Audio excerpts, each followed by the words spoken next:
Jadi di PKTL itu ada unit kecil yaitu Direktorat IPSDH, tapi digunakan oleh seluruh LHK. Contoh bagi para konsultan nih. Konsultan, oke. Konsultan perencana tuh tata ruang. Konsultan terkait dengan dokumen lingkungan perizinan, perizinan berusaha dari hutan, perizinan berusaha di bidang lingkungan, segala macamnya, itu bisa mendayagunakan berbagai macam informasi geospasial kita. Dengan berbagai macam layer informasi yang ada dalam SIGAP tadi, kita sudah bisa tahu tuh, pertama, lokasi tadi masuk kawasan hutan atau tidak. Di IPSDH yang datang ke IPSDH satu masyarakat sendiri secara luas. Masyarakat secara luas itu dari instansi pemerintah sampai masyarakat biasa perorangan. Terkait dengan klarifikasi PIPIP. Apakah lahan saya, kegiatan saya itu berlokasi di PIPIP tadi itu otomatis data geospasial.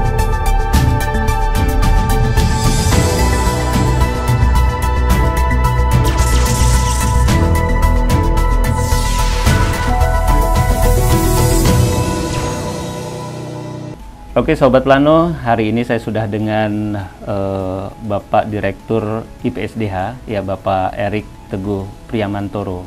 Pak Erik. Siap, Pak Bagus. Assalamualaikum. Waalaikumsalam warahmatullahi wabarakatuh. Ya, ini luar biasa hari ini saya bisa berkumpul, mau bincang-bincang dengan Pak Erik ya terkait dengan tugas dan fungsi di IPSDH nih Pak. Nih tapi mungkin sahabat Plano yang di luar sana juga belum paham sedikit aja. IPSDH itu artinya apa sih Pak? Jadi IPSDH itu singkatan dari pertama inventarisasi, pemantauan sumber daya hutan. Jadi singkatannya IPSDH. IPSDH. I-nya inventarisasi, P-nya pemantauan, SDH-nya sumber daya hutan. Jadi udah tahu ya IPSDH itu apa. Nah, kalau kita sudah paham terkait dengan IPSDH, otomatis kan punya tugas dan fungsinya Pak, ya. Karena Direktorat Jenderal Planologi Kehutanan dan Tata Lingkungan ini pastinya ada beberapa direksi atau beberapa direktorat dan salah satunya di IPSDH. Nah, kalau tugas dan fungsi dari IPSDH, Bapak sebagai direkturnya apa Pak? Jadi yang pertama kita harus tegaskan dulu posisi IPSDH di Direktorat Jenderal Planologi dan Kehutanannya. Jadi yang pertama bahwa IPSDH itu salah satu direktorat di bawah Direktorat Jenderal Planologi Kehutanan dan Tata Lingkungan, Kementerian Lingkungan Hidup dan Kehutanan satu posisinya. Nah posisi ini sangat strategis dalam konteks pembangunan LHK. Dalam konteks pembangunan LHK, kemudian juga pembangunan aspek sustainable forest governance atau hutan berkelanjutan, kemudian juga environmental governance, tata lingkungan, maupun juga carbon governance, ataupun tata kelola karbon. Jadi intinya itu adalah pada penyediaan data dan informasi terkait dengan sumber daya hutan, maupun juga memberikan layanan berbagai macam informasi geospasial kepada berbagai pihak dalam rangka tadi mewujudkan 3 aspek penting tadi, hutan berkelanjutan, kemudian juga lingkungan lestari, maupun juga ketahanan iklim tadi. Itu 3 aspek penting yang memang menjadi dasar. Jadi kata kuncinya data dan informasi, terutama informasi geospasial terkait dengan sumber daya hutan. Jadi IPSDH tugasnya itu Pak? Ya, itu intinya. Gitu kan. Nah, dari inti dari tugas dari IPSDH ini tadi kan ada data geospasial gitu kan. Itu didapat dari mana Pak? Apa ke lapangan atau pakai apa atau kayak gimana? Jadi data geospasial kita itu kurang lebih, jadi pertama adalah bahwa IPSDH sendiri itu adalah memproduksi data informasi geospasial, salah satu terkait dengan tutupan lahan. Itu tutupan lahan. Itu salah satu memang fungsi yang diproduksi oleh kita. Nah, data itu kita peroleh dari analisis citra, gitu kan? Dari satelit itu ya? Satelit, kita analisis, kemudian juga dengan berbagai macam metodologi dan teknik, kemudian juga didukung dengan berbagai macam data informasi di lapangan, dan juga berbagai macam hasil ground check maupun juga pengetahuan masyarakat tadi. Nah, kita peroleh data tutupan lahan yang kita terbitkan setiap tahunnya itu sendiri. Itu yang pertama. Yang kedua, kita juga punya data informasi terkait dengan hasil inventarisasi hutan nasional yang diterbitkan dalam berbagai publikasi itu, dan juga bisa diintegrasikan dengan data informasi geospasial tutupan lahan tadi. Itu data yang memang diproduksi oleh IPSDH. Di samping data informasi geospasial tadi, maka juga ada berbagai macam data informasi geospasial yang dihasilkan oleh berbagai unit kerja terkait di LHK, terkait dengan berbagai macam aspek tadi, aspek tata kelola hutan, kemudian tata kelola lingkungan maupun juga tata kelola karbon tadi dari berbagai unit kerja. Nah, semua data tadi, mereka tadi sebagai produsen data. Dan kami, semua data tadi setelah melalui quality control sama quality assurance, itu akan masuk ke dalam portal SIGAP kita. Nah, portal SIGAP itu adalah jadi Integrated Geospatial Information Framework ya, untuk semua berbagai data KLHK. Dan kamilah mengelola data, semua data LHK tadi berdasarkan pedoman, berdasarkan juga standar yang ada di dalam berbagai macam peraturan perundang-undangan, termasuk juga yang ada di regulasi yang ada di KLHK itu sendiri, Pak Bagus. Oke, jadi yang kemarin SIGAP Simontana sebenarnya dari sini, Pak ya? Ya, jadi SIGAP Simontana, jadi data yang kita hasilkan, data tutupan lahan, data inventarisasi itu akan dirangkum di dalam bentuk Simontana. Jadi Simontana Sistem Pemantauan Hutan Nasional, itu Simontana ataupun National Forest Monitoring System, itu sebagai satu sistem, dan ada webnya, web GIS-nya dalam bentuk web informasi, dalam bentuk web tadi yang kita kenal juga dengan sama Simontana tadi. Oke. Nah, jadi Simontana lebih banyak fokus kepada pemantauan sumber daya hutan, sedangkan SIGAP itu adalah mengelola semua informasi geospasial yang dihasilkan oleh unit-unit kerja LHK terkait tadi. Dan kami sebagai wali data yang menjamin quality control sama quality assurance. Dan data itu dimanfaatkan oleh berbagai kementerian lembaga termasuk daerah. Artinya data ini digunakan juga oleh lembaga yang lain? Sangat digunakan oleh lembaga lain. Kita terlibat dalam berbagai stranas KPK, kemudian data pencurian tata ruang, kemudian juga data-data terkait dengan unit kerja LHK yang lain, untuk kajian lingkungan, segala macam itu dimanfaatkan. Segala macam. Karena fungsi data tadi itu paling penting adalah semua data yang dihasilkan harus dapat digunakan untuk mewujudkan tadi terkait dengan kelestarian hutan, kelestarian lingkungan, maupun juga terkait dengan ketahanan iklim tadi. Oke.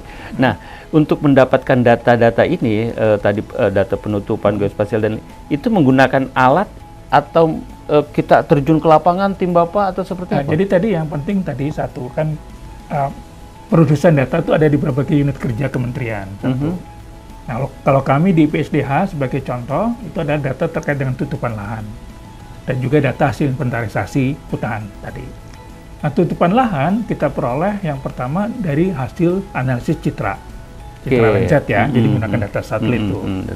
Data satelit dengan berbagai macam software komputer kita melakukan analisis test analisis di dalam komputer tadi menggunakan berbagai macam teknologi informasi, kemudian juga didukung oleh SDM segala macam kita melakukan seperti itu. Dari hasil analisis nanti, beberapa lokasi tertentu harus kita ground check di lapangan. Oke, jadi langsung, jadi tidak hanya sekedar status satelit gitu kan, kita juga langsung masuk. Ground check di lapangan dengan menggunakan berbagai macam peralatan dan teknologi terkait dengan pemantauan hutan tadi. Satu, itu yang data dihasilkan kita. Kemudian data dari inventarisasi lingkungan, itu adalah yang pertama berdasarkan citra satelit juga, kita sudah punya sebaran mengidentifikasi plot-plot sampling permanen yang ada di seluruh Indonesia tuh. Nah, secara berkala, data-data tadi akan dilakukan inventarisasi di lapangan dengan menggunakan berbagai macam teknologi informasi juga. Dari yang sifat sederhana, yang menggunakan kayak tali sheet segala macam, kertas itu. yang apa, dari manual sampai yang digital? Sampai yang digital. Nah, digital itu kita karena itu punya collect mobile segala macam itu, juga ada Vertex segala macam, itu yang digunakan untuk melakukan inventarisasi sumber daya hutan yang ada di lapangan tadi. Itu data yang dihasilkan oleh dari direktorat kita di IPSDH ya. IPSDH. Nah, ada juga berbagai macam data geospasial dihasilkan oleh direktorat lain. Nah, dulunya saya kan pernah di PDLKWS tuh. Nah, di PDLKWS juga kita masukkan data tuh. Ada data juga di sana gitu. Ada data geospasial juga. Namanya data peta geospasial. Pertama adalah peta ecoregion. Ecoregion ya. Peta ecoregion dan ditetapkan oleh Menteri LHK. Kemudian data juga terkait dengan D3TLH, daya dukung daya tampung air tadi. Daya dukung daya tampung. Nah, itu lebih banyak diperoleh yang pertama juga dengan menggunakan desk analisis tuh. Nah, dengan menggunakan satelit, kemudian berbagai informasi geospasial yang lain, kita analisis tuh. Kemudian juga dengan bantuan pakar segala macam kita analisis ya. Nah, berbagai macam peta tadi, kita juga lakukan ground check tuh. Yang dilakukan oleh teman-teman BPKTL tadi. Berdasarkan pedoman tadi. Jadi itu semuanya terintegrasi gitu ya? Semuanya terintegrasi. Karena data punya tadi tugas gitu loh. Akan bermakna pada saat kita mengintegrasikan berbagai macam data tadi. Itu satu. Jadi kalau cuma data masing-masing digunakan, itu nggak akan ada artinya apa-apa. Justru kata kunci adalah semua data tadi dengan berbagai macam analisis diintegrasikan. Contoh yang paling gampang adalah, nah ini nih yang paling gampang nih apa nih gitu contoh, kan? Oke. Pada saat kita bikin KLIC KN itu, kemudian juga ketahanan pangan, Timdu, itu kan mengintegrasikan semua data yang diperoleh karena kita menyediakan portalnya, namanya Sigap tadi, itu berisi kumpulan. Oh jadi semua data itu semuanya ada di Sigap. Ada di Sigap. Karena yang punya kewenangan untuk pertama mengolah dan mengumpulkan semua data secara data manajemen dalam konteks Sigap. Kemudian menyebarluaskan adalah kami di IPSDH. Okay. Nah, beberapa pihak-pihak tertentu ada yang bisa mengakses langsung, yang memang sudah diberi hak akses, terutama yang memang produsen data, dan ada beberapa pihak tertentu yang melakukan permohonan sesuai dengan standar kita. Oke, nah ini kan ada yang bisa langsung mengakses, ada yang memohon. Permohonan. Nah, kira-kira yang memohon itu sebenarnya kepentingan mereka itu apa? Jadi permohonan itu banyak. Jadi konteksnya kan tadi semua data informasi geospasial itu akan lebih bermakna pada saat kita melakukan analisis dengan mengintegrasikan seluruh data tadi untuk menghasilkan informasi tertentu sesuai dengan kebutuhan. Contoh, beberapa pihak lembaga yang seperti katakan lagi di tempat kami KLAS dulu, pada saat kita melakukan KLAS tertentu ya, karena kita punya akses langsung, kita bisa menarik berbagai macam informasi geospasial untuk kita overlaykan analisis satu sama lain. Jadi misalnya kita integrasikan data ecoregion dan kawasan hutan dengan D3TLH, kita bisa memberikan informasi itu mana kawasan-kawasan hutan yang dengan karakteristik ecoregion tertentu rentan atau tidak rentan, dan gimana juga daya dukung daya tampungnya itu contoh. Kalau cuma beri sendiri kan kita cuma tahu masing-masing kan, gitu kan? Itu satu. Jadi ibarat kalau kita ingin ibarat gajah tuh ya, dunia itu gajah. Berbagai macam informasi geospasial itu ada informasi geospasial terkait dengan kupingnya, terkait dengan lalainya, terkait dengan kakinya. Kalau kita menggunakan hanya satu data spasial, gajahnya dilihat. Kalau yang depannya punya kuping aja cuma kuping doang. Kalau yang cuma belalai doang. Tapi kalau kita bisa integrasikan, kita bisa melihat seluruh data geospasial itu gajah itu lengkap gambarannya. Artinya kayak gini Pak, jadi data geospasial itu misalkan kawasan hutan, misalkan ada beberapa, misalkan kita sudah mengetahui nih, orang atau masyarakat sudah paham gitu, ini hutan konservasi, hutan lindung atau hutan, itu dari melalui Sigap atau data yang dikelola oleh IPSDH Pak? Jadi gini, jadi ada beberapa data, jadi data-data resminya terkait dengan kawasan hutan segala macam, itu adalah dari kami di KLHK. KLHK tuh, data kawasan hutan otomatis ada dari direktorat terkait di PKTL tuh, itu terkait dengan perkembangan kawasan hutan segala macam di Ditku tuh. Oh, Ditku, oke. Terkait dengan perizinan, penggunaan kawasan hutan ada di RPP. Itu contoh-contohnya. Anggaplah kita punya data kawasan hutan. Data kawasan hutan dalam konteks-konteks tertentu kan bisa di-download tuh di Sigap tadi tuh, data kawasan hutan. Nah, produk Sigapnya itu yang dari sini gitu kan? Jadi produk Sigap dari PKTL. Nah, jika data tadi kita combine-nya dengan data aplikasi di Avenza lah, di Play Store dengan perangkat handphone-nya, kita bisa gunakan download aplikasi tertentu ya, dengan untuk data spasial tadi, contoh Avenza lah sebagai contoh yang sering diumumkan. Kita combine dengan peta kawasan hutan dalam bentuk PDF yang sudah tergeoreferensi itu, pada saat kita berjalan kita tahu tuh kita berada di dalam kawasan hutan atau di dalam kawasan hutan tuh. Masyarakat bisa menggunakan. Bisa paham jadinya. Jadi tahu tuh sebenarnya. Oke. Tapi perlu edukasi di sini kan. Nah, betul Pak. Jadi kan kayak gini. Banyak masyarakat bicara soal Kementerian Kehutanan apa aja, mereka taunya soal hutan aja, tapi di dalamnya sendiri gitu kan banyak masyarakat juga yang belum paham. Nah, hari ini alhamdulillah bisa dapat penjelasan dari Bapak, ternyata dari KLHK sendiri ada Direktorat Planologi, salah satunya Dirjen Planologi, kemudian salah satunya adalah Direktorat PSDH yang berada di bawah Dirjen Planologi. Nah, terkait dengan deforestasi berarti bisa ketahuan juga di situ, Pak? Sangat bisa. Jadi semua data tidak hanya deforestasi. Jadi data LHK itu tidak hanya data deforestasi. Deforestasi hanya sebagian kecil data LHK tadi. Nah, saya katakan tadi, contoh bagi para konsultan nih. Konsultan perencana tuh, tata ruang. Konsultan terkait dengan dokumen lingkungan perizinan, baik perizinan berusaha dari hutan, perizinan berusaha di bidang lingkungan, segala macamnya, itu bisa mendayagunakan berbagai macam informasi geospasial kita untuk melakukan analisis tadi itu, apa yang terjadi di dalam suatu plot tertentu. Artinya sebelum mereka melakukan kegiatan di sana, mereka juga bisa mengetahui di sigap tersebut ya? Sangat bisa. Jadi di sigap ini ada kebetulan juga kita punya direktorat khusus subdirektorat khusus yang mengelola tadi ya. Jadi dengan aplikasi sigap tadi kita bisa punya data spasial kita satu tapak tertentu ya, kita upload ya. Dengan berbagai macam layer informasi yang ada dalam sigap tadi, kita sudah bisa tahu tuh, pertama lokasi tadi masuk kawasan hutan atau tidak, masuk PIPIP atau tidak, dan dengan berbagai macam informasi yang ada di layar sigap itu sendiri. Jadi sejak awal, sebelum saya melakukan proses-proses apapun, analisis itu sigap sudah bisa memberikan informasi detail tuh. Jadi orang nggak usah pusing-pusing ya, gitu. Kalau mau ada kegiatan apa gitu kan ya, misalkan entah itu pabrik atau penambangan atau apa yang memang sudah proses perizinannya, ini adalah salah satunya tadi di IPSDH kan Pak? Jadi dari melalui akses sigap tadi yang memuat berbagai macam data informasi geospasial, kurang lebih ada 98 sampai 100 ya, 98 ya. 99 ya, 99 data geospasial tadi, itu kurang lebih itu ada berbagai macam layer yang bisa di clustering tadi sesuai dengan kebutuhan tadi. Itu konteksnya, dan itu begitu data geospasial masuk ke kita berarti sudah melalui proses quality control sama quality assurance. Pak, biasanya ke IPSDH ini siapa sih Pak, gitu kan? Di IPSDH yang datang ke IPSDH satu ya, yang klien kita lah. Atau apa tuh customer kita lah. Dalam konteks kalau kita bicara perusahaan berarti customer kan. Betul. Kemudian juga itu yang pertama adalah masyarakat sendiri secara luas. Masyarakat secara luas itu dari instansi pemerintah sampai masyarakat biasa perorangan. Terkait dengan klarifikasi PIPIP.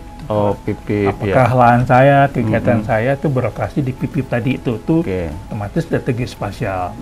Sebenarnya sebagai indikatif kita bisa melalui sistem informasi kita. Lewat Montana itu ada Sitaki, nah itu kita bisa melihat indikasi itu lokasi kita ada di mana. Sebenarnya sudah ada di situ. Sudah ada di situ, tapi kan kadang-kadang dalam hal tertentu butuh hitam di atas putih itu surat resmi itu kan. Satu itu masyarakat kita. Kemudian untuk terkait dengan penyusunan tata ruang, misalnya sebagai. Tata ruang juga di sini. Tata ruang sangat. Tata ruang berarti ada KLHS di sini kan. Dari tata ruang sendiri maupun proses KLHS itu dari permohonan-permohonan yang banyak tuh.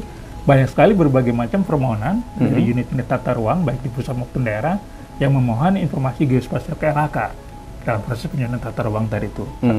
Jadi tata ruang di beberapa daerah atau di semua daerah di Indonesia ini salah satunya ada sumbernya dari sini. Karena kan sedapat mungkin berbagai macam dokumen resmi pemerintah menggunakan juga data-data yang official tadi, termasuk informasi geospasial ada di LHK tadi sebagai salah satunya. Itu satu ya. Nah kemudian juga ya unit-unit kerja di LHK sendiri itu dalam berbagai banyak kasus tuh PPKL, gambut, kemudian juga kebakaran itu juga sangat membutuhkan data-data kita, data informasi geospasial yang kita integrasikan tadi. Untuk kontak itu ada banyak kasus dan juga sebenarnya bisa didaya gunakan walaupun belum banyak kasus ya itu di dokumen lingkungan. Lingkungan. Jadi konsultan dokumen lingkungan bisa mendaya gunakan untuk penyusunan dokumennya pada skala-skala tertentu otomatis itu ya. Itu untuk kepentingan apa Pak? Analisis pertama rona lingkungan, segala macam itu berbagai macam informasi geospasial bisa dimanfaatkan berdasarkan permohonan di situ tuh konteksnya. Yang kedua juga dosen, mahasiswa, penelitian tuh banyak juga tuh memohon data informasi geospasial. Artinya dunia internasional juga basicnya untuk melihat hutan Indonesia secara official sumbernya ya. Dan juga untuk kepentingan dunia internasional. Nah, ini nih. Contoh yang kemarin baru kita luncurkan Soipul tuh. Soipul kan adalah status tentang kondisi hutan Indonesia tuh yang secara berkala diluncurkan tuh. Terakhir kemarin diluncurkan tahun 2024. Nah, satu sumber datanya adalah dari IPSDH. Kemudian beberapa data-data terkait dengan ada laporan-laporan iklim di NDC segala macam itu juga menggunakan dari kita. Dari sini ya? Dari kita. Karena kan kita di sini mengelola data tidak hanya PKTL, tapi mengelola data seluruh LHK. Gitu kan. Unit kecil, tapi mengelola semua informasi. Jadi di PKTL itu ada unit kecil yaitu Direktorat IPSDH, tapi digunakan oleh seluruh LHK. Jadi penanggung jawab data informasi seluruh geospasial LHK adalah kami. Karena kita di data informasi ada dua tuh. Data-data non-spasial atau tabular, sesuai dengan peraturan menteri yang ada, itu adalah diampuh sebagai itunya adalah dari Pusdatin. Tapi berbagai macam data informasi geospasial berdasarkan peraturan menteri juga itu diampu oleh IPSDH. Iya. Sobat Plano, kita sudah panjang lebar walaupun masih banyak hal yang harus saya tanyakan kepada Pak Erik ya. Menjadi yang pesan pertama adalah data dan informasi itu kekuatan, power, ya macam tadi. Kekuatan dalam rangka untuk bersama-sama kita gunakan dalam rangka mewujudkan keberlanjutan tadi semua tadi. Sehingga kita tahu dengan pasti langkah apa harus kita lakukan, di lokus mana segala macam, itu semuanya berasal dari data informasi tadi. Jadi daya gunakanlah data informasi tadi, terutama informasi geospasial, untuk kita bisa bersama melakukan action untuk mewujudkan keberlanjutan. Diharapkan dari lokal aksi kita di tingkat lokal, tingkat tapak, bisa memberikan kontribusi bagi dunia internasional tadi, bagi global lah, local action for global benefit tadi. Pak Erik, terima kasih. Terima kasih Pak Bagus. Jalan terus dan tetap semangat. Siap.